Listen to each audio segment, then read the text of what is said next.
Hey you, Tamika here. Listen, I'm really excited about this video. I'm excited about what I believe is going to spark healing, believe it or not.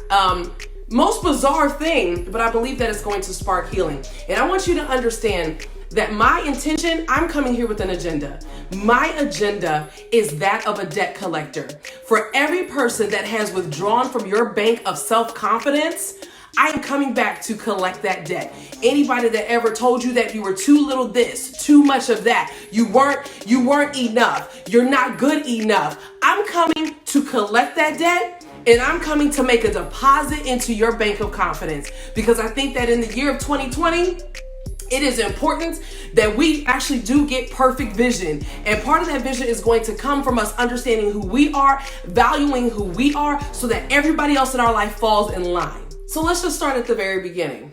Most bizarre conversation took place with me the other day. And I was told that I am too dark to be considered eye candy.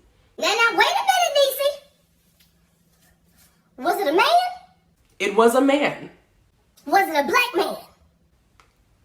It was a black man. Yeah. Believe it or not, a black man literally let me know that I was too dark to be considered eye candy. I know it wasn't a black man. Yeah. So let's just jump right into the story. So picture it, Sicily, I'm sorry. I had a Golden Girls moment. Thank you for being a friend. All right, no, seriously. I'm being really serious. It's so preposterous.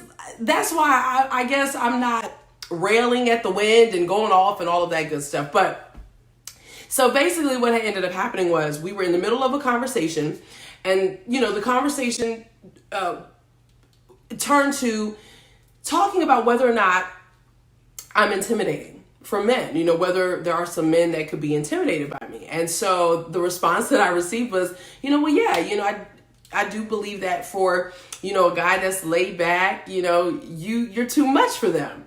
And I was kind of like, well, I don't understand. I was like, I'm ambitious. I run businesses. I take care of my kids. I'm not looking for a man to take care of me. What do you mean? So, I ended up asking the question. I said, well, is it possible that the men that you're talking about are actually dating down? Because listen, ladies, I'm talking to y'all out there. I'm talking to you that you know how to give a lot of love. You're independent. You're ambitious. You have your own, and you're just looking for somebody who can match that, right? And y'all can level up together. So my question was, is it possible that these men are dating down rather than dating somebody that could partner with them? They could actually be a power couple and they could take the world by storm. Is it at all possible that they are dating down? And he said to me, well, men like that, they want eye candy. And I said, what do you mean? Honey, because I said I am eye candy. What do you mean? So he says, well, when I say eye candy, I'm talking about light skin, light eyes, like your Halle Berry, your Sanaa Lathan. And he was like, and women like that aren't typically as ambitious as you are. And he was like, and there aren't many of them out there like that. Can I please just pause for a moment just so I can take a moment to roll my eyes? I'm sorry, I fell asleep because it was so stupid. That has probably been the stupidest statement to come forth in the year of 2020 of our Lord. Offensive to black women of all shades, right? First of all, offensive, because basically you're saying a chocolate woman is not eye candy because you specify she needs to be light skinned with light eyes. Then you reference, Halle Berry, you reference Sanaa Lathan. But then you go on to say that women that look like what you hold to be beautiful or the eye candy, that they're not very ambitious.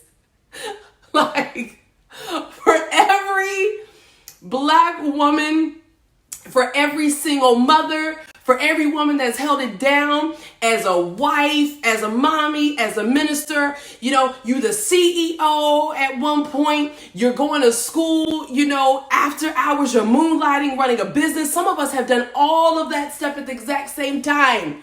So to be told any of that is preposterous. There just comes a point where you have to love yourself unconditionally.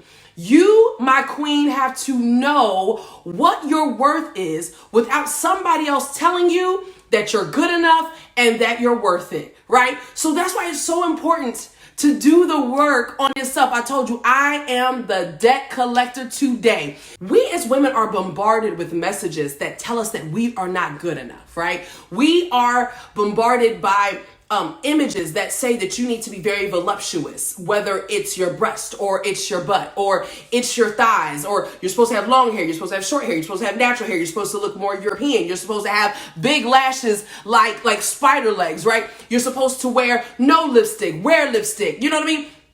We're bombarded by images and thoughts of what other people feel for us about what is on the outside.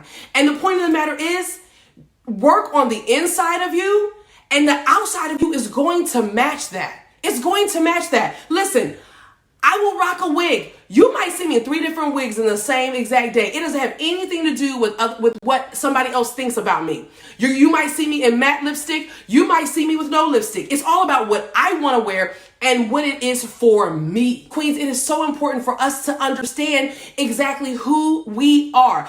Go back to the beginning.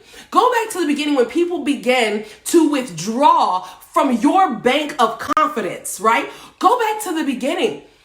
What did they say to you that made you feel like you were not worthy, that you were not valued?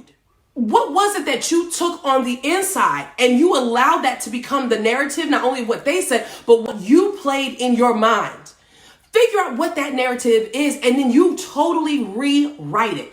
I'm telling you something that I had to do for myself. You've probably heard me say it several times in past videos. I had to rewrite the narrative over my life. We give ourselves so many messages in a day, in a week, in a year. We do that to ourselves. And oftentimes we will allow what somebody else says to us. We will allow that to confirm or even dispel what we are saying about ourselves. And here's the thing. For years, I sought for love and affirmation from other people. I felt like I was worth more if I was in a relationship. I felt like I was worth more if I belonged to somebody. You do belong to somebody. You were born into this world belonging to somebody. And that was yourself, right? You know, the beautiful thing is God puts us on loan to our parents. Our parents raised us, poured different things into us. Hopefully it was some great things. The things that weren't so great, rewrite the narrative, change it. You don't have to be what your past is, right? And then what ends up happening is you still own yourself. You belong to yourself. And what happens is when we tell ourselves negative things, I don't care if you're the richest person, I don't care if you're the most beautiful person, but if your mentality is that you are broke, busted, and disgusted, that's what you will attract. It's just the laws of attraction. We subconsciously attract what we believe that we deserve. If you feel like you're broken, if you feel like you're undeserving, if you feel like you're not worthy of something, that is what you're going to attract. And this is the crazy part. Even if you're blessed enough that you do connect to somebody that thinks that your poo doesn't stink, right? You know what I mean? It's hard for you to accept it because you don't think that you're worthy of that. Baby, you're worthy. You're worthy. You were born worthy. I don't care if one boob is higher than the other, smaller than the other. You know what I mean? If you feel like you want to go ahead and get that fixed up, you go ahead and do it, but you do it for you, right? I don't care if your second toe is longer than the big toe. Baby, did you rock 5 rings on your second toe? I'm just saying, you have to love the space that you're in. Love you. When you love you, everyone that's in your circle is required to do the same.